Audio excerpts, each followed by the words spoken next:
ASEAN ministers calling for an immediate halt to the war in the Middle East. They say surging oil prices and disrupted trade could further roil Southeast Asian economies. Current chair, that's the Philippines, calling on all parties to return to dialogue.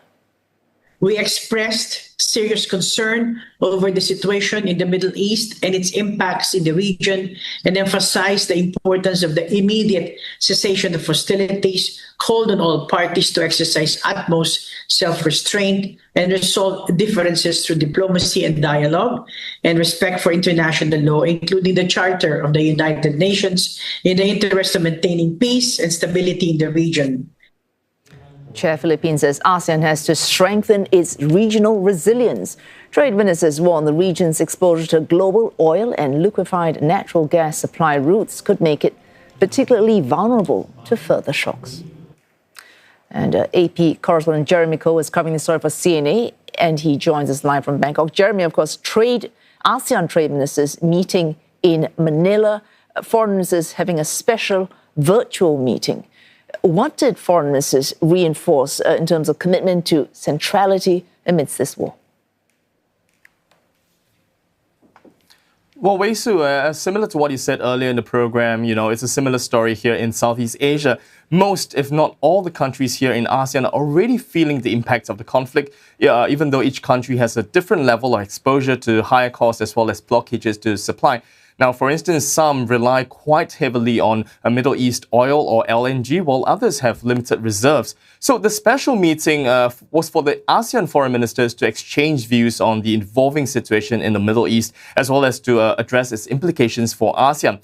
Now, following the meeting, ASEAN foreign ministers reaffirmed the bloc's commitment to regional stability and diplomacy, and the ministers also expressed concern over rising tensions and called for restraint and peaceful dialogue. And they also called on all countries to respect international law.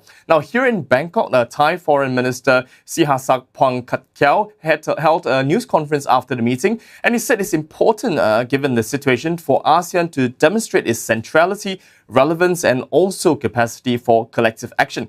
And that's because they're concerned about the escalation of the war. And also the war represents the erosion of the existing rules-based international order. So let's have a listen to what else he had to say. And if this crisis continue much longer, we're going to be facing a very serious crisis in terms of the global economy. Because right now, supply chains have been disrupted. The shipment of energy have been disrupted. So that's as far as what ASEAN can do. But at least ASEAN is trying to be better prepared ourselves. Maybe we cannot change the course of events there, but we have to be prepared and we have to show that we have to work collectively together. Well, Mr. Sihasak also said that ASEAN has a framework for energy security and petroleum security that has not been utilized. So it could work like this, according to him. Now, when a country has a certain shortfall, other ASEAN countries will help voluntarily. Also, the ASEAN power grid could be used to provide hydroelectricity to countries along the grid. And one area where cooperation is ongoing, he said, is consular cooperation. That's helping ASEAN nationals in distress in the region. Now, for instance, Singapore had a flight to evacuate its nationals from Riyadh, Saudi Arabia, and it also provided seats for nationals from other ASEAN countries. But separately today, Deputy Prime Minister Pipat Ratchakitprakarn also briefed the media here in Bangkok, saying that Thailand had increased its crude oil reserves from 92 to 98 days. And he adds that the government is now accelerating negotiations to purchase more oil from outside the Gulf, including from Russia. Jeremy, we heard from the Thai Foreign Minister there, but part of being better prepared is to be resilient. Trade ministers in Manila calling for economic resilience. What would that involve?